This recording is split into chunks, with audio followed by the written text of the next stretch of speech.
할렐루야. 2014년 갑오년 새해가 밝았습니다. 지난 송구 영신 예배 때 오신 분들은 서로 새해 인사를 나눴습니다만은 나오지 못하신 분들은 못 나눴는데, 우리 말씀 나누기 전에 우리 옆에 뒤에 계신 분들하고 같이 함께 우리 새해 인사 나누겠습니다. 새해 복 많이 받으십시오.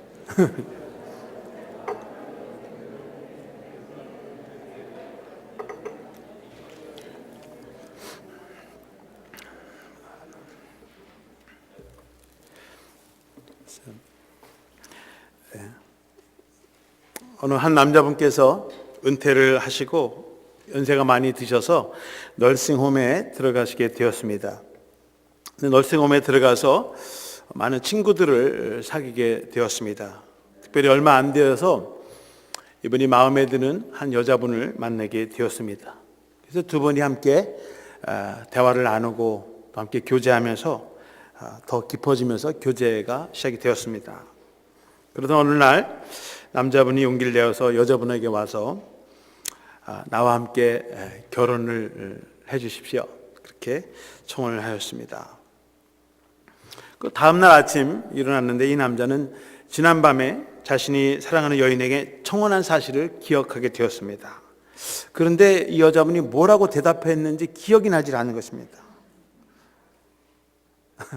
그래서 궁금해서 여자분에게 달려갔습니다. 죄송하지만 제가 어저께 당신에게 분명히 청혼을 한 것은 기억이 나는데 당신이 뭐라고 대답을 했는지 기억이 나지 않습니다. 그러자 여인은 천만 다행입니다. 저도 지난밤에 누가 저에게 분명히 청혼한 것은 기억이 나는데 그게 누군지가 기억이 나질 않았습니다. 피장파장이라 서로 확인하고 결혼식을 했다는 그런 내용입니다. 사람이 나이가 들면 기억력이 점점 이제 쇠퇴해진다, 그런 내용이죠. 새해가 되면 늘 새로운 결심과 결단을 하게 됩니다.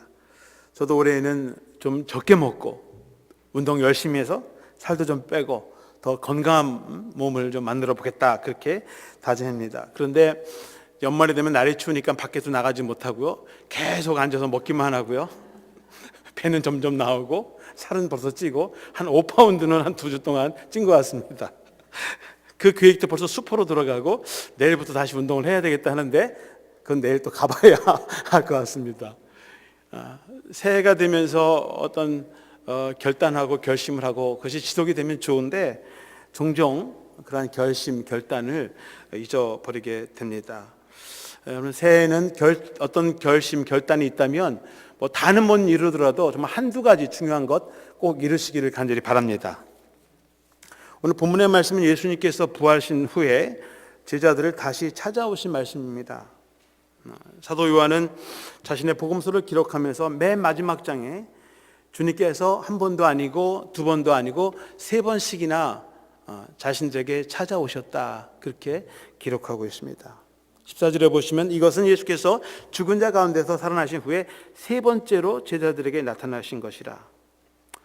첫 번째는 마가다락방에 있을 때 주님께서 다시 찾아오셨습니다. 그때는 도마가 없었죠. 그래서 나는 내 눈으로 직접 보고 확인하기 전까지는 난 죽어도 못 믿겠다. 그리고 나서 두 번째 다시 찾아오셨고, 제자들이 이렇게 많이 모였을 때 이제 세 번째로 찾아오신 대목이 오늘 본문의 말씀입니다. 예수님께서 십자가에 돌아가신 후에 제자들은 앞으로 무슨 일을 하며 살아갈지 고민이 되었습니다. 지난 3년 동안 예수님을 따라다니면서 하나님의 나라를 새롭게 세워보자라고 하는 그런 결심, 결단을 가지고 때로는 자기 가족을 버리고 자기가 일하던 모든 일터를 내려놓고 그리고 주님을 따라다녔습니다. 그런데 너무나 쉽게, 너무 허망하게 자신이 따라다니던 그 선생님이 십자가에 중범으로 사형 선고를 받고 십자가에 달려 죽으셨습니다. 그리고 자신들의 모든 희망, 소망을 다 잃어버리게 되었습니다. 과연 제자들은 앞으로 어떻게 살아가야 할 것인가? 앞이 막막하던 차에 결국 자신들의 본업인 자신의 고향 갈릴리로 돌아가서 어부의 일을 다시 시작해야 되는 그런 지경에 놓여져 있었습니다. 제자들이 함께 아마 베드로의 집에 모여 있는데 3절에 보시면 시몬 베드로가 나는 물고기 잡으러 가노라 하니 그들이 우리도 함께 가겠다 하고 나가서 배에 올랐으나 그날 밤에 아무것도 잡지 못하였더니. 제자들과 함께 앉아 있다가 베드로가 뭐 그냥 앉아 있다고 해서 뭐 밥이 생기는 것도 아니고요. 그냥 나는 고기나 잡으러 가려고 한다. 그리고서 자리를 일어나니까 거기 있던 제자들도 뭐 우리도 뱃사람이니 우리도 같이 고기나 잡으러 가겠다고 함께 따라 나섰습니다. 그리고 고기를 잡기 시작했습니다. 그런데 그 밤에도 한 마리도 잡지 못했습니다. 이제 동이 트고 새벽녘이 다가올 때에 예수님께서 찾아오셨습니다. 제자들은 그가 누군지 알지 못했죠. 그리고는 제자들에게 그물을 배 오른편에 던져라 말씀하셨습니다. 저는 오늘 2014년 갑오년, 올해는 청마의 해라고 합니다. 청마. 이 새해를 맞이하면서 그물을 오른쪽에 던지라는 그런 주님의 말씀을 붙잡고 새해를 시작해 보려고 합니다. 주님께서 제자들에게 오른쪽에 그물을 던지라고 했을 때 과연 그것은 어떤 의미를 가지고 있는가를 함께 은혜를 나누고자 합니다. 저는 첫 번째로 그물을 오른쪽에 던지라고 하는 것은 주님께서 처음부터 다시 시작하라, 새로운 시작을 해보라고 하는 새로운 도전의 말씀이라고 저는 믿습니다. 6절에 보시면 이르시되 그물을 배 오른편에 던지라 그리하면 잡으리라 하시니 이에 던졌더니 물고기가 많아 그물을 들 수 없더라. 제자들이 밤새도록 바다를 헤매면서 그물을 던졌지만 한 마리도 잡지 못하고 실패하고 말았습니다. 그런 절망, 좌절, 아니 그물을 던져서 이제 다시 옛날 직업에 충실해서 다시 일을 시작해 보려고 했는데 그 밤에도 또 실패를 하고 말았습니다. 주님께서 그물을 오른편에 던져라. 아마도 제자들이 밤새도록 고기를 잡는데 예수님이 이렇게 보니까 왼쪽에서만 그물을 던지는 거예요. 그러니까 주님께서 야, 왼쪽에서 던지지 말고 이번에 한번 오른편에서 좀 던져봐라 것입니다. 그러면 많은 물고기를 잡게 될 것이라는 것입니다. 그러면 고기가 옛날 다닐 때 떼로 다닐 텐데요. 배가 큰 배도 아니죠. 그물을 던져서 잡는 배라고 하면 큰 배가 아니라 나룻배죠. 그저 뭐 4-5명 정도 성인 남자들이 설 수 있으면 그런 공간이겠죠. 떼를 다닐 때 배 왼쪽으로만 고기들이 다니고 뭐 오른쪽으로만 몰려다니고 그렇지 않죠. 왼쪽으로 뭐 마음대로 사방으로 다니는 것이죠. 고기가 왼쪽으로 혹은 오른쪽만 있기 때문에 고기를 오른편에 고기가 많이 던져라 그런 말씀은 아니죠. 고기가 오른쪽으로 몰려다니기 때문에 많은 곳에 고기가 있기 때문에 던져라, 오른쪽이 많기 때문에 던지라는 것이 아니라 주님이 함께 하시고 초자연적인 능력을 가지고 계신 그 주님의 말씀에 순종할 때 왼쪽에 던지든지 오른쪽에 던지든지 주님의 말씀에 순종할 때에 고기를 많이 잡게 된다는 그런 의미인 것입니다. 그런데 왼쪽으로만 던지지 말고 이번에는 오른쪽으로 던지라고 하는 것은 주님께서 다시 한번 던져봐라, 새롭게 던져봐라 그런 말씀으로 저에게 다가오는 것입니다. 그리고 그 음성을 듣고 그물을 던졌을 때 많은 물고기를 잡게 되었습니다. 그런데 너무 많은 물고기를 잡게 되면서 예수님께서 가장 사랑하시는 제자인 요한은 늘 자기가 예수님께 가장 사랑받았다 그래서 자기 이름 요한 대신에 요한복음에서는 항상 예수님이 가장 사랑하시는 제자 이렇게 자기를 소개하고 있습니다. 예수님께서 가장 사랑하시는 제자가 베드로에게 주님이시다라고 외칩니다. 7절에 보시면 예수께서 사랑하시는 그 제자가 베드로에게 이르되 주님이시라 하니 시몬 베드로가 벗고 있다가 주님이라 하는 말을 듣고 겉옷을 두른 후에 바다로 뛰어내리더라. 사도 요한이 고기를 많이 잡으면서 너무나 많은 고기가 잡힌 것을 보면서 옛날 3년 전 갈릴리 바닷가에서 찾아오신 그 주님, 그때는 저 깊은 곳에 가서 그물을 던져라. 그리고 던졌더니 베드로가 너무 많은 고기를 잡아서 다 배에 올릴 수가 없어서 요한과 야고보 그 형제들에게 사촌들에게 와서 나를 도와달라 그러고 그리고 함께 두 배에 실어서 왔던 그 기억을 생각하게 되는 것입니다. 예수님이 가장 사랑하는 제자가 그 많은 고기를 잡으면서 옛날 처음 주님을 만났던 그 첫 번째 기적 사건을 기억하고 그 만남을 기억하면서 저분이 주님이시다라고 외쳤습니다. 베드로도 그 순간 주님인 것을 알고 옷을 벗고 고기를 잡다가 옷을 둘러입은 채로 바다로 뛰어내렸다. 베드로의 성질이 얼마나 급한 사람인지 알 수 있습니다. 바다에 뛰어드는 사람이 옷을 벗고 뛰어들어야지, 벗은 옷을 주워 입었고 옷을 입은 채로 뛰어들면 어떻게 되겠습니까? 더 물에 빠지겠죠. 자기 딴에 예의를 차린다고 앞뒤가 안 맞는, 그냥 급하게, 얼마나 성질이 급한 사람인지 우리가 알 수 있습니다. 여러분, 지난 사람들은 기억이 그리 오래가지 않습니다. 3년 전 바닷가에서 만난 그 주님, 제자들은 그 지난 3년 동안의 모든 일들을 주님의 십자가 사건 앞에서 모든 것을 다 잊어버리고 말았습니다. 4절을 보시면 날이 새어갈 때 예수께서 바닷가에 서셨으나 제자들이 예수인 줄 알지 못하는지라.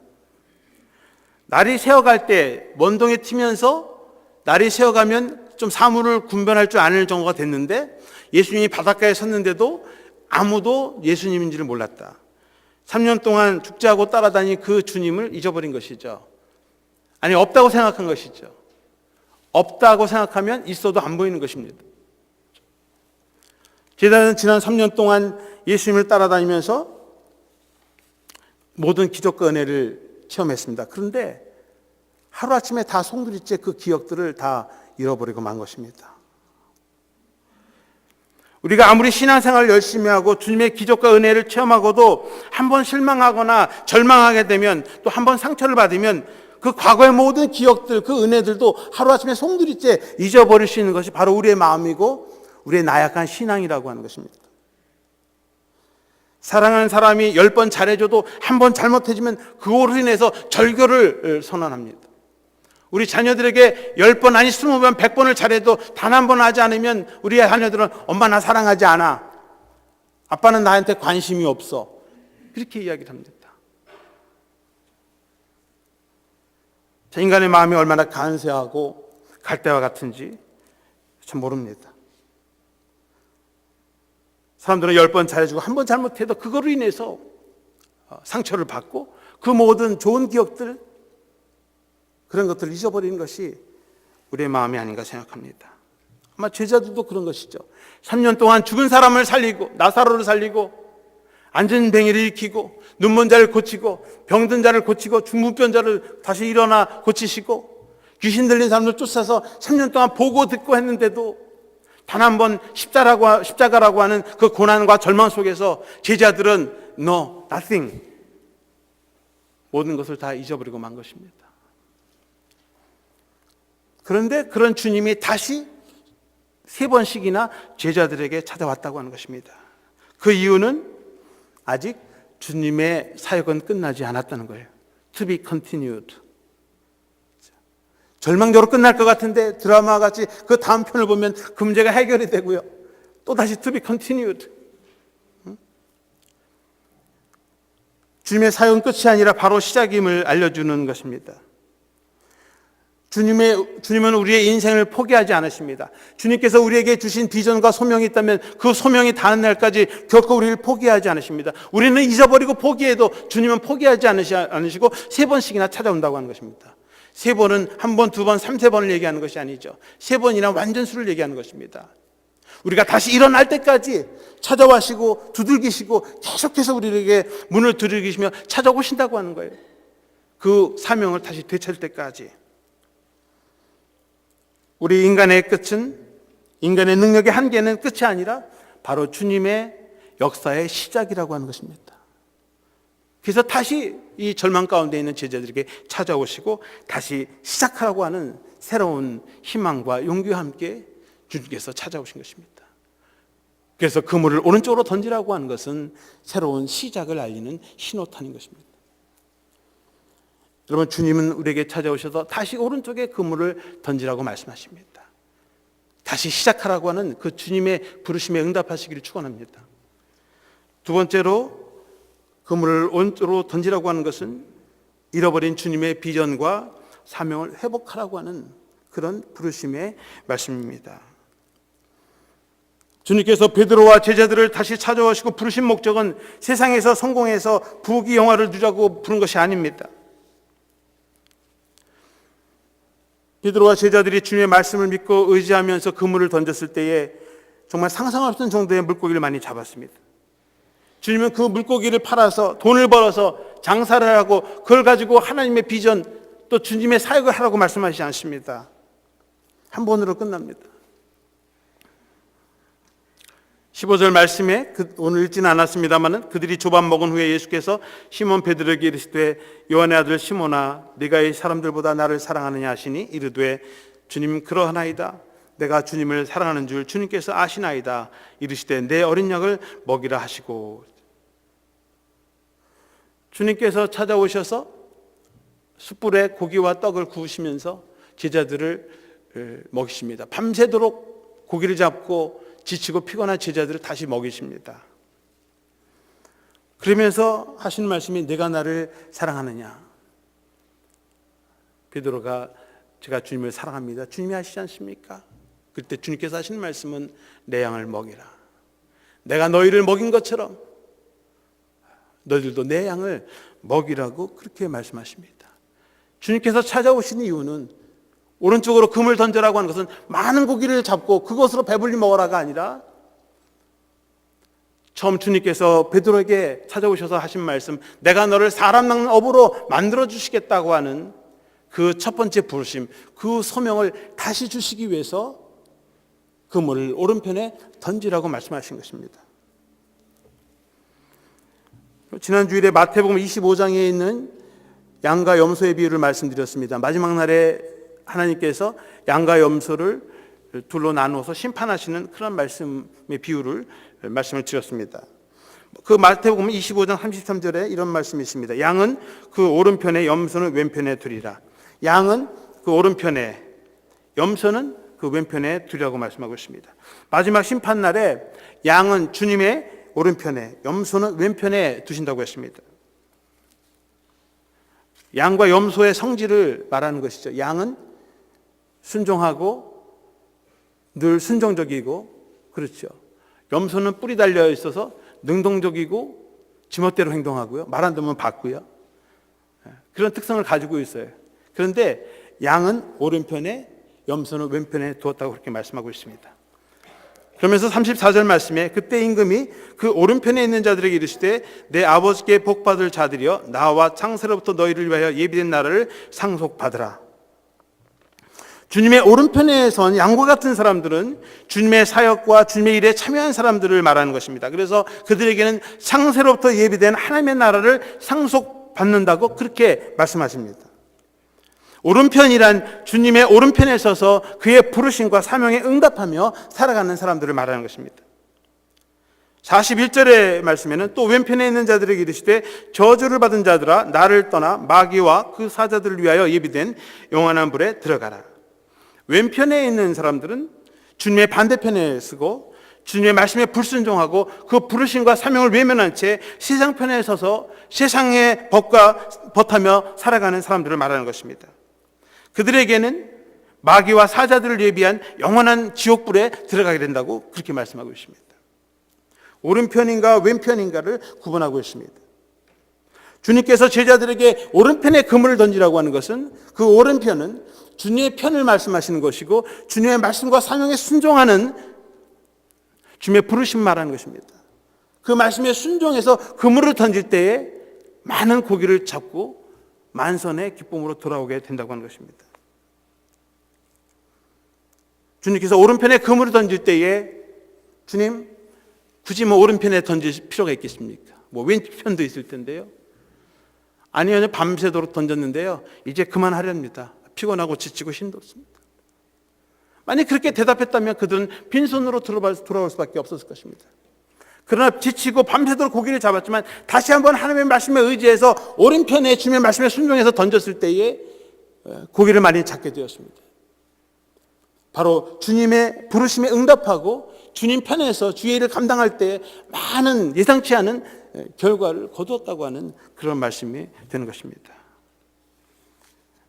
여러분, 올 한 해 동안 하나님께서 또 주님께서 우리에게 새로운 부르심으로 다가올 것입니다. 이 새로운 부르심에 예스라고 대답하시고 순종하시는 주님의 예스맨들이 되시기를 주님의 이름으로 축원합니다. 주님 편에 서서 주님의 말씀, 주님의 명령에 순종하면서 사명을 감당하는 성도들이 되어야 할 것입니다. 세 번째로 그물을 오른편에 던지라고 하는 말씀은 새로운 변화를 시도하라는 거예요. 우리의 생각, 우리의 태도, 삶의 방향을 한번 좀 바꿔보라고 하는 것입니다. 늘 왼쪽에서만 서서 왼쪽에만 서서 왼쪽만 던지지 말고 한번 오른쪽에도 서서 오른쪽 편으로도 한번 던져보라고 하는 것입니다. 누가복음 23장에 보시면 예수님께서 십자가에 달리실 때 두 강도가 주님 옆에 양쪽에 나란히 매달렸습니다. 누가복음 23장 33절에 보시면 해골이라는 곳에 이르러 거기서 예수를 십자가에 못 박고 두 행악자도 그렇게 하니 하나는 우편에 하나는 좌편에 있더라. 예수님께서 십자가에 달리실 때 혼자 달리시지 않고요, 오른쪽에 강도 하나, 왼쪽에 강도 하나가 함께 달렸습니다. 그런데 오른쪽에 달린 강도와 왼쪽에 달린 강도의 자세가 달랐습니다. 39절에 보시면 달린 행악주 중 하나는 비방하여 이르되 내가 그리스도가 아니냐 너와 우리를 구원하려 하되. 주님의 왼편에 매달린 강도가 주님을 향해서 내가 그리스도라면 너도 구원하고 나도 한번 구원해봐라, 우리도 구원해봐라. 그리스도임에서 너 자신도 구원하지도 못하고 우리도 구원하지 못하는데 당신이 무슨 그리스도냐. 세상 사람들이 조롱하듯이 세상 편에서, 악의 편에서 예수님을 조롱하기 시작합니다. 비방하기 시작합니다. 보통 왼쪽에 서 있는 사람들을 정치적으로 좌파, 레프트 윙 혹은 야당이라고 합니다. 그 반대는 우파, 여당이라고 합니다. 좌파들은 늘 반대하기 있습니다. 정의를 위해서, 바른 목적을 위해서 반대를 한다면 이해가 되는데 반대를 위한 반대를 하는 사람들이 있어요. 그 사람들이 문제죠. 어떤 분들은 자신은 평생 좌파다, 야당인 것을 늘 자랑스럽게 여기고 자부심을 느끼는 분도 있어요. 정치적으로 여러분들이 우파에 서 있든 좌파에 있든 그것은 저에게 아무런 상관이 없습니다. 중요한 것은 무엇이 옳으냐 그르냐를 알고 좌파가 되든 우파가 돼야 한다고 하는 것입니다. 무조건 난 좌파니까 무조건 반대해야 되고 나는 우파니까 무조건 찬성해야 되고가 아니라 무엇이 옳고 무엇이 진리고 무엇이 정의인지를 알고 우리가 좌파이든 우파이든 서야 한다고 하는 것입니다. 그런데 이 왼쪽에 매달린 강도는 주님을 향해서 세상 사람들이 조롱하듯이 세상에서 십자가에 못 박듯이 자기도 달렸지만 비방하는 거예요. 나와 똑같은 죄인이단 말이죠. 당신이 무슨 그리스도냐는 거예요. 끝까지 마지막 죽음의 순간 속에 앞에서도 세상 사람이 하는 대로 그 방식대로 지금까지 해온 대로 늘 부정적이고 늘 안 돼. 늘 사람을 죽여야 되고 생명을 죽여야 되고 다른 사람에게 손가락질해야 되고 정죄해야 되고 그런 삶으로 일관하면서 마지막 순간까지 그렇게 갑니다. 왼쪽에 매달린 사람이라 오른쪽에 매달린 사람에게 구원의 기회는 단 한 번입니다. 늘 세상 편에서 악의 편에 살다가 자신의 욕심과 욕망 채우려다가 끝까지 주님 앞에서도 주님을 비방하면서 주님의 반대편에 섰다가 결국에는 지옥불에 떨어지게 된 것입니다. 자신의 옆에 계신 분이 누구인지 좀 자신의 생각을 바꾸어 보고 태도도 바꾸어 보고 그분 얘기 좀 들어보고 말이죠. 그래서 좀 변화의 기회가 필요할 텐데 시종일관 반대, 부정적인 생각, 적대적인 태도를 보이면서 자신의 삶을 불행하게 마감하게 된 것입니다. 40절과 41절에 보시면 하나는 그 사람을 굳이 이르되 내가 동일한 정죄를 받고서도 하나님을 두려워하지 아니하느냐. 우리는 우리가 행한 일에 상당한 보응을 받는 것이니 이에 당연하거니와 이 사람이 행한 것은 옳지 않은 것이 없느니라고. 왼편에 달린 강도나 오른편에 달린 강도나 둘 다 흉악한 범죄자이긴 마찬가지고 그들의 살아온 과거는 비슷합니다. 그래서 둘 다 십자가 처형을 당한 것입니다. 그런데 마지막 이 죽음의 순간 앞에서 자기 옆에 달린 사람 예수님을 보면서 우리가 세상에 살면서 나쁜 짓하고 이렇게 죽어 마땅하지만 이분이 지은 죄가 뭐가 있느냐는 거예요. 그리고 과거에는 세상 편에서 악의 편에 섰지만 이제는 더 이상 이 마지막 순간 앞에서는 정말 무엇이 진리이고 정의인지를 알고 그리고 정의 편에 자기가 서겠다는 것이죠. 그래서 자기의 죄를 고백합니다. 우리는 죽어 마땅하다. 하지만 이분이 무슨 죄가 있느냐? 그러면서 주님께 말씀합니다. 42절 43절에 보시면 이르되 예수여 당신의 나라에 임하실 때 나를 기억하소서 하니 예수께서 이르시되 내가 진실로 내게 이르노니 오늘 내가 나와 함께 낙원에 있으리라 하시니.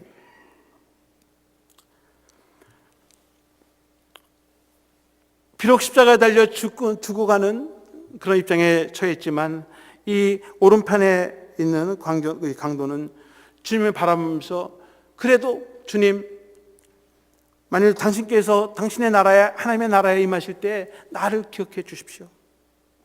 자신의 죄를 회개하고 비록 이 세상에서 자기가 범죄자로 살았지만 내가 죽어서는 하나님의 나라에 당신과 함께 그날 가기를 원합니다. 그럴 때 예수께서 이르시되 내가 진실로 내게 이르노니 오늘 내가 나와 함께 낙원에 있으리라 하시니. 주님께서 이 강도를 보면서 오늘 내가 나와 함께 낙원에 하나님의 나라에 들어가게 될 것이다. 그리고 그러한 축복의 말씀을 해 주었습니다. 마지막 죽음의 순간에서 주님이 누구신지, 무엇이 진리이고 무엇이 정인지를 깨닫는 것입니다. 주님을 만난 이후에 그는 주님의 우편에 서서 주님의 반대자가 아니라 주님의 옹호자가 되었고 지지자가 되었고 주님의 변호자가 된 것입니다. 과거에는 세상 편에서 주님의 왼편에 서서 주님을 대항하면서 세상을 대항하면서 살았지만 이제는 주님 편에 서서 주님의 진리와 정의 가운데 다시 서게 되었다고 하는 것입니다. 전도서 10장 2절에 보시면 지혜자의 마음은 오른쪽에 있고 우매자의 마음은 왼쪽에 있느니라고 기록되어 있습니다. 같이 한번 읽어볼까요? 지혜자의 마음은 오른쪽에 있고 우매자의 마음은 왼쪽에 있느니라. 전도서를 읽으면서 늘 이 말씀을 읽으면서 도대체 오른쪽은 무엇이고 왼쪽은 무엇인가? 지혜자의 마음은 오른쪽에 있고 우매자의 마음은 왼편에 무엇이 다른가? 근데 오늘 주님의 말씀을 다시 읽으면서 이 전도서의 말씀은 다시 새롭게 다가오는 거예요. 지혜자의 마음이 오른쪽에 있다고 하는 그 오른쪽은 바로 하나님의 편을 이야기하는 거예요. 하나님의 편에 서서 하나님의 말씀에 순종하면서 살아가는 사람은 지혜로운 사람이 되는 것이고 그 반대편에서 자기 편의 세상 편에서 살아가는 사람은 우매자가 되고 그 결과는 사망이라고 하는 것입니다. 사망이냐 생명이냐 달려있는 것이죠. 지혜로운 사람은 주님의 편에 서서 주님의 진리와 정의 속에서 주님의 뜻과 소명을 감당해 나가는 사람입니다. 그 사람이 주님의 우파. 여러분 주님의 우파가 되시길 축원합니다. 주님의 오른편에 선 강도는 전에는 세상과 악의 편에 서 있었지만 주님을 만난 이후에는 이 마지막 순간에 주님의 편 오른편에 서서 주님을 변화하고 주님의 의를 주장하는 주님의 제자가 되어서 하나님의 나라를 영원한 선물로 받았다고 하는 것입니다. 여러분 2014년 가보년 새해를 맞이하면서 주님은 우리들에게 오른편의 그물을 던지라고 말씀하시고 그 오른편은 저희 여러분들에게 또 다른 말씀으로 다가오게 될 것입니다. 오늘 이 아침 주님이 오른편에 그물 던지라고 하시는 그 새로운 부르심을 깨닫고 그 부르심에 응답하시고 순종하셔서 주님의 뜻과 사명을 이루시고 만선의 기쁨을 가지고 돌아오시는 저와 여러분들이 되시기를 주님의 이름으로 축원합니다. 기도하겠습니다. 사랑의 주님, 다사다난했던 한 해를 보내고 2014년 가보년을 기쁨으로 맞이하게 하심을 감사드립니다. 지난해 있었던 좋지 않았던 일들 또 기억들 다 잊어버리게 하시고 좋은 것만 기억하고 간직하며 나아갈 수 있도록 인도하여 주시옵소서. 또 2014년 새해를 맞이하면서 새롭게 결단하고 계획하는 모든 소원들과 기도 제목들이 다 이루어지도록 응답하여 주시고 또 주님이 우리 각자에게 주시는 새로운 부르심과 사명을 깨닫게 하시고 그 새로운 소명과 또 비전 앞에 믿음으로 순종하게 하시고 또 만선의 기쁨과 축복으로 돌아오시도록 인도하여 주시옵소서.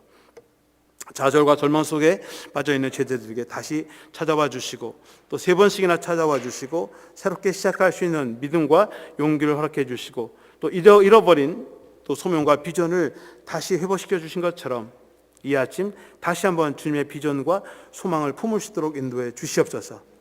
주님의 오른편에 서게 하시고 또 주님의 지지자가 되게 하시고 또 순종하는 마음으로 주님의 뜻에 순종해서 정말 아름다운 한 해가 될 수 있도록 인도해 주시고 이 한 해 동안 하나님의 기적 능력을 다시 맛보고 증거하는 주님의 산 제자들이 되게 하여 주시옵소서. 모든 말씀 우리 예수 그리스도의 이름으로 기도하옵나이다. 아멘. 찬송가 550장 부르겠습니다.